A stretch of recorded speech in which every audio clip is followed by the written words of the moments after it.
మీరే చెప్పాలి సార్. తమ్మి కొద్దిగా ఓపెన్ చేయండి. చెక్ చేస్తున్నాం.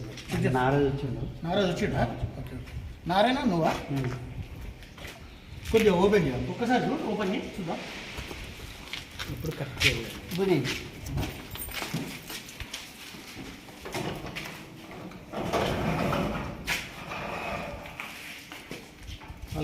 ఆ బ్యాగ్ పెట్టింది ఏం కదా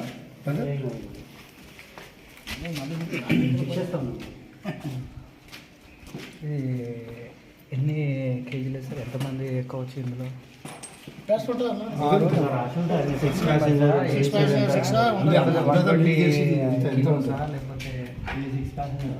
ఆరుగురు ఎక్కాలి.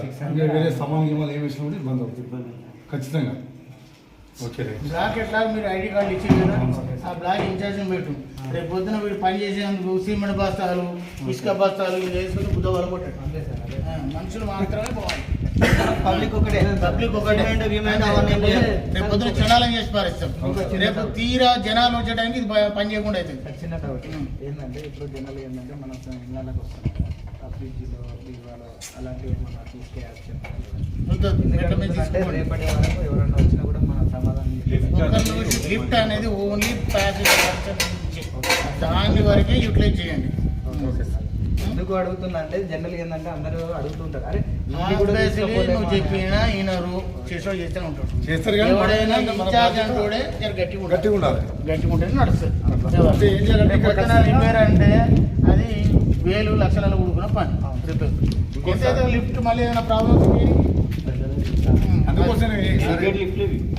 అవునా? అయితే ఏం చేయాలంటే ఇక్కడ ఓన్లీ పర్సన్ మాత్రమే గవర్నమెంట్ ప్రొవైడ్ చేసేది మన గట్టి చేస్తుంది. ఆయన ఇట్లా సీఎం ఇంట్లో ఉన్న లిఫ్ట్లని అంటే అక్కడ సీఎం సర్టిఫికేట్ కాబట్టి. అయితే అన్న ఏం లేదు, ఇక్కడ ఏంటంటే ఎవరైతే కింద వాచ్మెన్ మనం పెడతాం చూసినావా, ఓన్లీ దీనికోసం పెట్టాలి. నేను రిపేర్లు అయ్యేవాడు రిపేర్లు అయిపోతే పెట్టాను సార్. అది